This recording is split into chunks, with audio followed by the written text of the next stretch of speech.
Wait, something unprecedented is happening in the silver market right now. JPMorgan just accumulated the largest stockpile of physical silver in modern history. Central banks are scrambling, industrial demand hit a 4-year record high, and the market has been in a structural deficit for 4 consecutive years.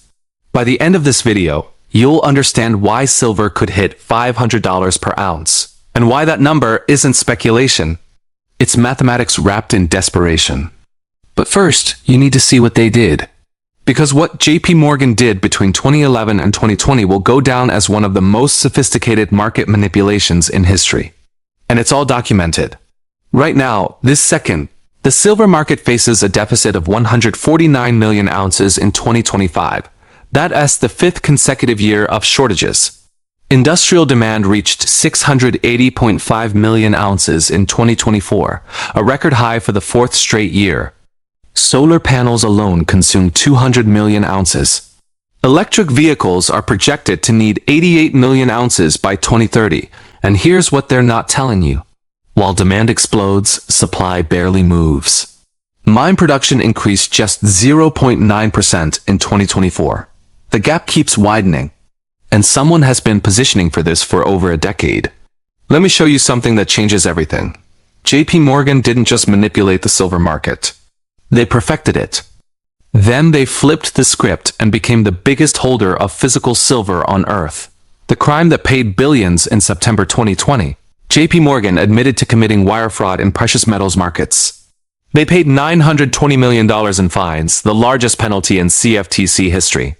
Their traders placed hundreds of thousands of fake orders over 8 years. Orders they never intended to execute. Orders designed to manipulate prices through a practice called spoofing. Michael Novak, head of JPMorgan's precious metals desk, was sentenced to prison in February 2025. Greg Smith, another senior trader, got 2 years. The Justice Department used RICO statutes, laws designed for organized crime. They called the precious metals desk a criminal enterprise. But here's what the headlines missed. While JPMorgan's traders were driving silver prices down through illegal spoofing, the bank was accumulating physical metal at those artificially suppressed prices. Think about that. They crashed the price. Then they bought at the bottom. Over and over for nearly a decade. Between 2011 and 2020, analysts estimate JPMorgan accumulated between 600 million and 1 billion ounces of physical silver. That's more than the Hunt brothers ever held. More than Warren Buffett's entire position. More than most central banks combined. They did it through the silver ETF SLV, where JPMorgan serves as custodian. Massive churn in holdings allowed them to buy undetected. While retail investors watched prices collapse and sold in panic, JPMorgan was the buyer on the other side. The same bank that was manipulating futures prices downward was simultaneously hoarding the physical metal. The perfect crime. Suppress the paper price. Accumulate the physical asset. Wait.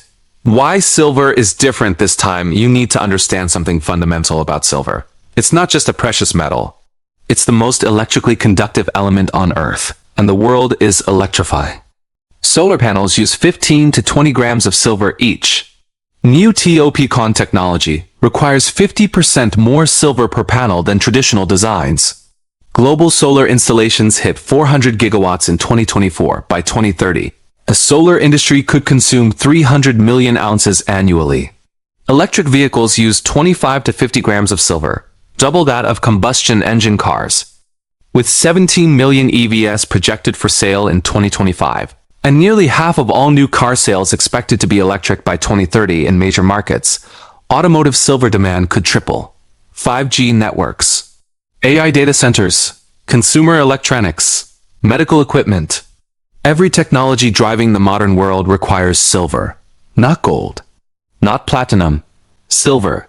Industrial demand now accounts for 59% of total silver consumption. This is no longer a monetary metal that occasionally gets used in cameras. This is a critical industrial commodity that happens to also be money. And here's the trap. Unlike other industrial metals, 70% of silver comes as a byproduct of mining copper, lead, and zinc. Primary silver mines produce only 30% of supply. This means silver production doesn't respond directly to price signals. Copper mines don't increase output because silver prices rise. They respond to copper demand. This creates a structural supply constraint that cannot be easily fixed. The mathematics of the squeeze. Let me show you the numbers that make $500 silver not just possible, but inevitable under certain conditions. Global silver supply in 2024, 1.01 billion ounces. Total demand, 1.16 billion ounces.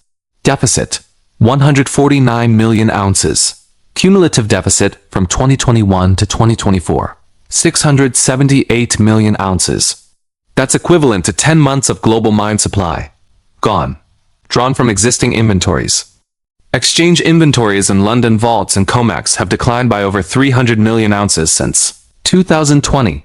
The metal available for immediate delivery is vanishing. Now add JPMorgan's Hoard, estimated at 600 million to 1 billion ounces. That's 60% to 100% of annual global supply, held by a single institution. What happens when industrial users who actually need silver realize the available supply has been cornered?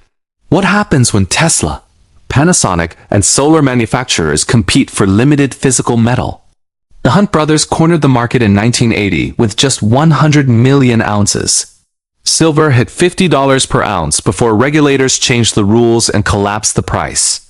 JPMorgan holds 6 to 10 times that amount, but this time the demand is real. This time, it's not speculation. Electric vehicles aren't going away. Solar panels aren't a fad. This is structural. The historical pattern you cannot ignore. This has happened before. Let me take you back to January 1980. Nelson Bunker Hunt and William Herbert Hunt, Texas oil billionaires, began accumulating silver in the 1970s. By 1979, they controlled roughly 100 million ounces, about 1/3 of the world's private supply. Silver prices exploded from $6 per ounce in early 1979 to $49.45 in January 1980. A 723% increase in 12 months. The Hunts borrowed heavily to finance their position. As the price rose, margin requirements increased. On Silver Thursday, March 27, 1980, they couldn't meet a $100 million margin call.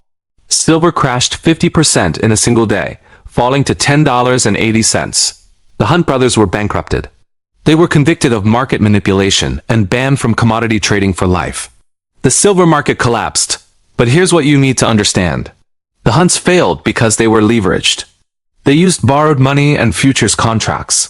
When the exchanges changed the rules and raised margin requirements, their debt-fueled position became unsustainable. JPMorgan is not leveraged. They hold physical metal. No margin calls, no forced liquidation. No exchange rules can force them to sell. The Hunts also faced no structural industrial demand. Silver was primarily a monetary metal and photography input in 1980. When prices spiked, industrial users could reduce consumption or substitute alternatives. Today, there are no substitutes for silver in solar panels. There are no substitutes in EVs. The demand is inelastic, required, non-negotiable. The setup is identical to 1980, a massive accumulation of physical silver, tightening supply. But this time, the holder is sophisticated, unleveraged, and waiting on a demand surge that cannot be stopped. The 5 forces converging now. Force number 1, persistent supply deficits. The silver market has been in deficit for 4 straight years. 2025 will be the 5th. Cumulative shortfall, 678 million ounces and growing. Above-ground inventories are being drained. Eventually, there will be none left to draw from. Force number 2, exploding green energy demand. Solar installations grew 32% in 2024 globally. Electric vehicle sales are projected to hit 60% of new cars by 2030 in Europe and China. This isn't a trend. This is government policy backed by trillions in subsidies. The demand is locked in. Force number 3, supply constraints. Silver mine production increased just 0.9% in 2024. Most silver is a byproduct. Primary mines cannot scale quickly. New mines take 7 to 10 years to develop. Supply is structurally inelastic. Force number 4, investment demand awakening. Silver ETPs saw net inflows of 95 million ounces in the first half of 2025. After years of outflows, institutional money is returning. As prices rise, momentum builds. FOMO kicks in. Retail investors pile in. The squeeze intensifies. Force number 5, the JPMorgan wildcard. At some point, JPMorgan will monetize their hoard. When they do, prices will need to rise high enough to incentivize them to sell. What price does it take to move a billion ounces? $50? $100? $200? They didn't accumulate this position to sell at $30 per ounce. They accumulated it because they knew what was coming. They knew about the green energy transition. They knew about the supply deficits. They knew industrial demand would explode. And they positioned themselves to profit from the squeeze. The largest, most sophisticated financial institution in the world spent a decade manipulating prices down so they could accumulate physical metal at artificially low levels. Now the manipulation is over. The accumulation phase is complete. And the price discovery phase is beginning. The $500 calculation, here's how we get to $500 silver. This isn't fantasy. It's scenario analysis based on historical precedent. In 1980, silver rose 723% in 12 months during the Hunt brothers squeeze. From $6 to $49.45, that was driven by speculation and 100 million ounces of demand. Today, silver sits around $32. A 723% increase would put silver at $231 per ounce. But the demand today is exponentially larger. Industrial consumption is structural, not speculative. If supply deficits continue and above-ground inventories are depleted, and industrial users compete for limited physical metal, prices must rise high enough to either incentivize massive new mine production, take 7 to 10 years, incentivize existing holders like JPMorgan to sell, force industrial users to develop substitutes technologically difficult. Analysts at metals-focused Project Silver could breach $60 by late 2026 based on current deficits alone. That's conservative. That assumes orderly markets. That assumes no squeeze. Keith Neumeyer, CEO of First Majestic Silver, has publicly stated he believes silver will hit $100 per ounce. Larry Leopard of Equity Management sees $75 by mid-2026 and $90 by year-end as realistic. But if JPMorgan decides to hold, and industrial demand continues to surge, and investment demand accelerates, and inventories run dry, the mathematics become extreme. At $100 per ounce, miners with $25 production costs make $75 profit per ounce. That's a 300% margin. Producers will expand, but it takes years. At $200 per ounce, industrial users face a crisis. Solar panels become more expensive. EV production costs rise. Substitute research accelerates. But silver remains irreplaceable in the short term. At $500 per ounce, the market has repriced the available supply to match the structural demand imbalance. This is not speculation. This is supply and demand finding equilibrium when supply is cornered and demand is inelastic. Will it happen? The setup is there. The deficits are real. The demand is structural. The accumulation is documented. The only question is timing and magnitude.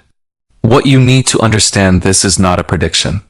This is a description of a pattern. The same pattern that played out in 1980, the same pattern that plays out every time a critical commodity faces persistent deficits and concentrated ownership. JPMorgan didn't accumulate a billion ounces of silver because they like shiny objects.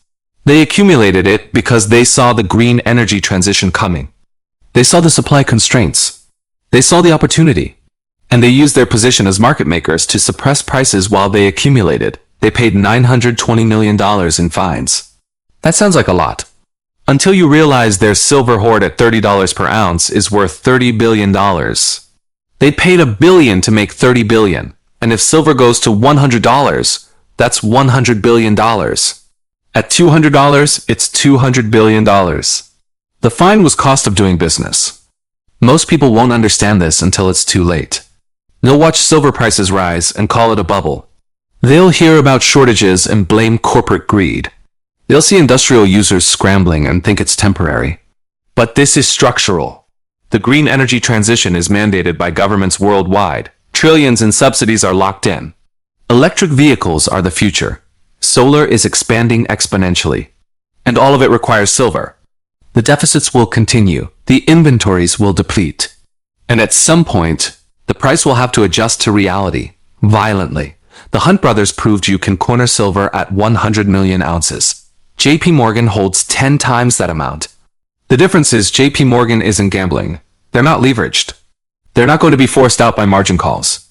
They're waiting, patient, disciplined, for the moment when industrial demand overwhelms available supply, when solar manufacturers and EV producers panic, when investment demand surges, when the squeeze becomes undeniable. And when that moment comes, silver will reprice. Not to $50, not to $100, but to whatever level is required to either force JPMorgan to sell or force industrial users to find alternatives. That number could be $200, it could be $500, it could be higher. This is not about getting rich. This is about understanding the machine. The same machine that has manipulated markets for decades. The same machine that crashed gold and silver prices repeatedly while accumulating physical metal. The machine is now in position, the trap is set, and the clock is running. If you want to understand how this ends, you need to keep watching. If you want to know the specific steps to protect yourself, the timeline we're looking at, the assets to hold, subscribe now. The squeeze isn't decades away. It's not years away. It's happening now, in real time, beneath the surface. JPMorgan has already told you what they think. They bought 1 billion ounces. The question is, are you listening?